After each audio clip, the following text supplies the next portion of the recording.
hits per month. There is nothing like this that has ever taken place anywhere in the world or close.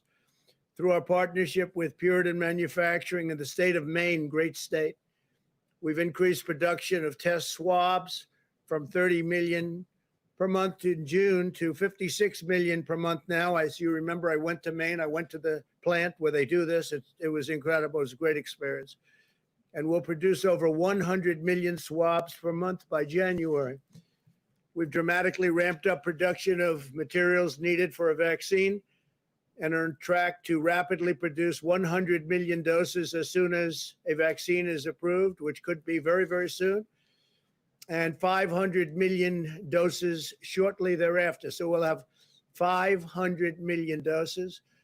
And logistically, we're using our military, our great military, a group of people, their whole life is based around logistics and bringing things to and from locations. And they'll be able to take care of this locationally and bringing it where it has to go very, very quickly. They're all mobilized. It's been fully set up. A very, very talented general is in charge. And when we have that vaccine, it will be discharged and taken care of. It'll be a very, very rapid process all over the country. And perhaps we'll be supplying a lot of the vaccine to other parts of the world like we do with ventilators and other things that we all of a sudden have become very good at making. When the China virus struck our nation, we mobilized the entire government and the private sector to acquire, source, and deliver life-saving supplies. HHS, FEMA, and the private sector combined have coordinated the delivery of more than 196 million N95 respirators, 815 million surgical masks, 20 million gloves, 34 million face shields, and 354 million gowns. That's a lot of gowns. Last week, FEMA completed a second shipment of personal protective equipment to over 15,000 nursing homes in the United States. Our big focus has been on nursing homes and senior citizens. As you know, that's where we want to take care. We have to take care of the most vulnerable, especially if they have a medical difficulty, a medical problem, in particular heart or diabetes, which provided a total of 1.2 million pairs of protective eyewear, 14 million masks, 66 million pairs of gloves, and 13 million gowns. We have replenished the long neglected national stockpile. In January, the stockpile had 17.9 million N95 masks. Today, the stockpile has over 50 million N95 masks, and we'll be doubling that in a very short period of time and then doubling that number. We've shipped more than 14,000 ventilators to areas of need across the country, and we've more than 75,000 available to deploy. Not a single American who has needed a ventilator has been denied a ventilator. And if you remember, early on when we were first hit with the virus, ventilators were very hard to come by. And now we're the largest maker anywhere in the world by far. And not only are we fully supplied and stocked, but we're helping other nations because ventilators are hard to build and hard to get. This is just the beginning. In the coming months, we will continue the largest onshoring campaign in American history. We will bring back our jobs, and we will make America the world's premier medical manufacturer and supplier. That's what's happening already. It's been happening now for quite some time. We're seeing improvements across the major metro areas and most hotspots. You can look at large portions of our country. It's corona-free, but we are watching very carefully California, Arizona, Texas, and most of Florida. That's starting to head down in the right direction. And I think you'll see it rapidly head down very soon. But if you look, California, Arizona, Texas, and for the most part, most of Florida starting to head down. In the wake of the recent mass gatherings Americans have witnessed in the streets of Portland and Seattle, we are also tracking a significant rise in cases in both metropolitan areas because of what's been going on. And we, as you know, have done an excellent job of watching over Portland and watching our courthouse where they wanted to burn it down. They're anarchists, nothing short of anarchists, agitators. And we have protected it very powerfully. And if we didn't go there, I will tell you, you wouldn't have a courthouse. You'd have a $1 billion burned out building. We're also working aggressively to combat the virus in Native American and Alaska Native communities. Under the CARES Act, we provided $8 billion to address the coronavirus in tribal communities. And we've worked very hard with tribal communities. They're very vulnerable to this horrible plague. That's the largest investment in Indian country in U.S. history. There's never been an investment that big in Indian country. We need every American to help protect our fellow citizens and prevent the spread of the disease. It's critical that younger Americans remember that even though they are at lower risk, and in fact, some age groups are at extraordinary low risk themselves, they can unknowingly spread the virus to others who are at higher risk. I ask all Americans, regardless of background or age, to practice social distancing, which people have gotten very used to, but we have to keep doing it. Remain vigilant about hygiene, avoid indoor gatherings and large gatherings, but especially indoor, especially where you have crowded bars, and that you wear a mask whenever appropriate. Through the genius of our scientists, the devotion of our doctors, the skill of our workers, and the dedication of our people, we will achieve victory over the virus and emerge stronger than ever before. We're looking at a very powerful year next year economically. The job numbers are looking outstanding, to put it mildly, set records.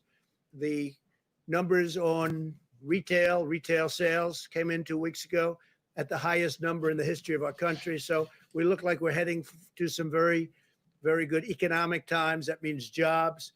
That means stock market. Stock market is already doing very well. It's getting to a point very close to where it was when we had this, when we were hit with the plague. So I just want to thank everybody for being here. Steve, please go ahead. Could you clarify your acceptance speech for the Republican nomination? Are you physically going to be in Charlotte, or will you give the speech here or somewhere else? We'll be doing a speech on Thursday, the main speech, the primary speech. Charlotte, they will be doing nominating on Monday. That's a different period, a different thing happening, but they'll be doing nominations on Monday. I speak on Thursday. Okay. From where? We'll be announcing it soon. Oh, so you could be going to Charlotte. Anybody have any ideas? We'll be announcing it very soon. Mr. President. Mr. President, the negotiations are ongoing right now for the next relief measures. Senate Republicans have put forth their plan. Do you support what Senate Republicans have put forward, and are there certain aspects that they have put forward that you don't support?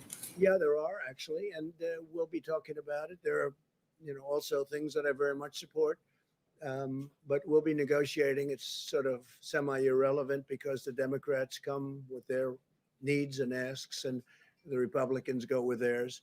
So we'll be discussing it with Mitch and all of the other people involved. Kevin's been very active, as you know. All of the people involved. Steve Mnuchin's done a great job, keeps everybody together, both Democrat and Republican. And we'll see. We want to do what's best for the people. I want to do what's best for the people. I want to do what's best for the economy, because that means jobs and lots of good things. All right. What Senate Republicans put forward, sir? What do you make of what Senate Republicans put forward? Mr. President, two questions quickly. First, can you clarify your position on the efficacy of hydroxychloroquine after you retweeted a video making claims that it is effective? I wasn't making claims. It's recommendations of many other people, including doctors. Many doctors think it is extremely successful. The hydroxychloroquine, coupled with the zinc and perhaps the zithromycin. But many doctors think it's extremely good, and some people don't. Some people, I think it's become very political. I happen to believe in it. I would take it. As you know, I took it for a 14-day period, and I'm here, right? I'm here. I happen to think it works in the early stages. I think frontline medical people believe that too, many. And so we'll take a look at it. But the one thing we know, it's been out for a long time, that particular formula, and that's essentially what it is, the pill. And it's been for malaria, lupus, and other things. It's safe. it doesn't cause problems. I had no problem. I had absolutely no problem. Felt no different. Didn't feel good, bad, or indifferent. I tested, as you know. It didn't get me, and it's not going to hopefully hurt anybody. So we know from that standpoint, because it's been so many years, from a safety standpoint, it's safe. I happen to think, based on what I've read a lot about hydroxy. I happen to think that it has an impact, especially at the early years. There were some very good tests at Ford, and the doctor from Yale came up with a very, very strong testament to it. There was a group of doctors yesterday, a large group, that were put on the internet, and for some reason the internet wanted to take them down and took them off. I guess Twitter took them off, and I think Facebook took them off. I don't know why. I think they're very respected doctors. There was a woman who was spectacular in her statements about it, that she's had tremendous success with it. And they took her voice off. I don't know why they took her off, but they took her off. Maybe they had a good reason. Maybe they didn't. I don't know. I can only say that from my standpoint, and based on a lot of reading and a lot of knowledge about it, I think it could have a very positive impact in the early stages. And I don't think you lose anything by doing it, other than politically, it doesn't seem to be too popular. You know why? Because I recommend it. When I recommend something, they like to say, don't use it. John, please. On that note, Mr. President, last night in tweets that were deleted by Twitter, you said that Dr. Fauci misled the country about hydroxychloroquine. How so? No, not at all. I don't even know what his stance is on it. I was just, he was at the task force meeting a little while ago. I have a very good relationship with Dr. Fauci. It's sort of interesting. We've listened to Dr. Fauci. I haven't always agreed with him, and that's, I think, pretty standard. That's okay. He did not want us to ban put up the ban to China when China was heavily infected very badly, Wuhan. He didn't want to do that, and I did, and other things. And he told me I was right, and he told me I saved tens of thousands of lives, which was generous, but it's, I think it's fact. Then I did the ban on Europe. But I get along with him very well, and I agree with a lot of what he said. So, it's interesting. He's got a very good approval rating, and I like that. It's good because, remember, he's working for this administration. He's working with us, John. We could have gotten other people. We could have gotten somebody else. It didn't have to be Dr. Fauci. He's working with our administration, and for the most part, we've done pretty much what he and others, Dr. Birx and others who are terrific, recommended. And he's got this high approval rating. So why don't I have a high approval rating with respect, and the administration with respect to the virus? We should have a very high, because what we've done in terms of, we're just reading off about the masks and the gowns and the ventilators and numbers that nobody's seen, and the testing at 55 million tests. We tested more than anybody in the world. I have a graph that I'd love to show you. Perhaps you've seen it, where we're up here and the rest of the world is down at a level that's just a tiny fraction of what we've done in terms of testing. So it sort of is curious. A man works for us, with us very closely, Dr. Fauci and Dr. Birx, also highly thought of. And yet they're highly thought of, but nobody likes me. It can only be my personality. That's all. Go ahead. Could I just ask you also, DHS announced today that it is going to undertake a thorough review of the DACA program to decide whether to continue it, and if not, how to disband it. You had mentioned after the Supreme Court ruling about DACA that you were thinking about a path to citizenship for DACA recipients. Are you still thinking We're that? going to work with a lot of people on DACA, and we're also working on an immigration bill, a merit-based system, which is what I've wanted for a long time. That decision was an interesting decision because it gave the president, as a president, more power than many people thought the president had. So the president is now, which happens to be me, in a position where I can do an immigration bill and a healthcare bill and some other bills. And you've seen some of them come along. We're going to do tremendous, we just signed it 3 days ago, we're doing tremendous prescription drug price reductions, tremendous. It could be over 50%, whether it's favored nations clauses or anything else. I mean, it's tremendous numbers we're talking about. You go to some countries and they'll sell like a pill for 10 cents. And in the United States, it costs $2. And it's the same basic factory. It's the same everything. The United States bears the cost of all of these low prices that you see all over the world, where people go to Canada to buy a prescription drug from the United States. Not going to happen with me. It's not going to happen with me. So, John, I think one of the exciting things got very little coverage, and that's okay, but the people understand it. I think we will be reducing prescription drug prices by massive amounts, numbers that have never been done before. Other thing, in 51 years, we got, as you know, last year, drug prices came down. First time in 51 years that they came down. Now, with what I signed last week, I think that drug prices can come down by numbers like 50% and even greater in certain instances. If I could come back to where I originally started, are you still considering a path to citizenship for current DACA recipients? We are going to make Daca happy and the Daca people and representatives happy, and we're also going to end up with a fantastic merit-based immigration system. Please. Yeah, on the drug pricing, you had said that pharmaceutical representatives would be here today for a meeting to talk about bringing drug prices down or to negotiate. That meeting was canceled. Why? I didn't know a meeting was canceled. Oh, a meeting with the drug. You said there would be a meeting today with drug companies. Well, I said there would be a meeting. Yeah, a meeting sometime this week. Yeah, they want to meet. I mean, I don't know that it was canceled. They want to meet. I thought the meeting was actually scheduled for tomorrow. We will see, I guess. thought the meeting was scheduled tomorrow. Sorry about the dates, but you know, Yeah, I see how upset you are by it. On the Go ahead, FBI please, Bloomberg. headquarters, sir, on the FBI Bloomberg, Mr. headquarters. Bloomberg. You look like Mr. Bloomberg. Go ahead. Thank you, Mr. President. I Would think you you look support much a better, temporary extension of supplemental unemployment aid if the deal that they're hashing out in Congress isn't completed by the end of this week? We'll do something. We're going to take care of the people. Yeah, it's a good question. We're going to take care of the people. The woman that you said was a great doctor in that video that you retweeted last night said that masks don't work and there is a cure for COVID-19, both of which health experts say is not true. She's also made videos saying that doctors make medicine using DNA from aliens and that they're trying to create a vaccine to make you immune from becoming Well, religious. maybe it's a sign, maybe it's not, but I can tell you this.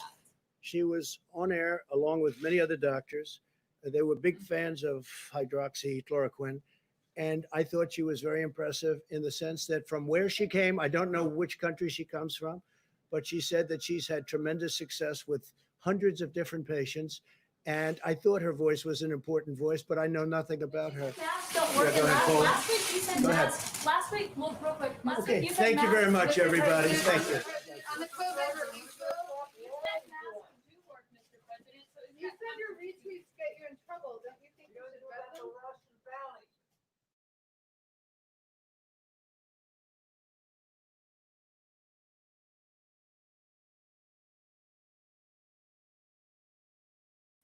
Oh, President Trump's a savage. Whether you agree with President Trump or not, hey, I'm glad he addressed the question of the doctors. I'm glad he shut down the media on them trying to bash these doctors. Of course, they're going to come out and say all kinds of bad, evil stuff against these doctors who are standing up. Of course, they're going to come out and say that. That's what they do. That's what the media does. That's why you're watching Dad with a phone, because you don't trust them either. Of course, they're going to stand there and try to bash the doctors. President Trump, you did a great job. I don't always agree with you. I don't think you're the best president. I don't think you're the best man for the job, but you are the man in the job. And so, hey, I agree with what he said. He's been taking this drug. Guys, he took this drug. He says, I took this drug. I don't know what you believe about the drug. I don't know what you think is good or bad or indifferent. But the president said, hey, I took this drug. I'm still here. Boom. So I don't know. He straight up pretty much confirmed what these doctors, and even admitted it. He was like, listen, I told you guys this and you didn't like it. So I think it's funny.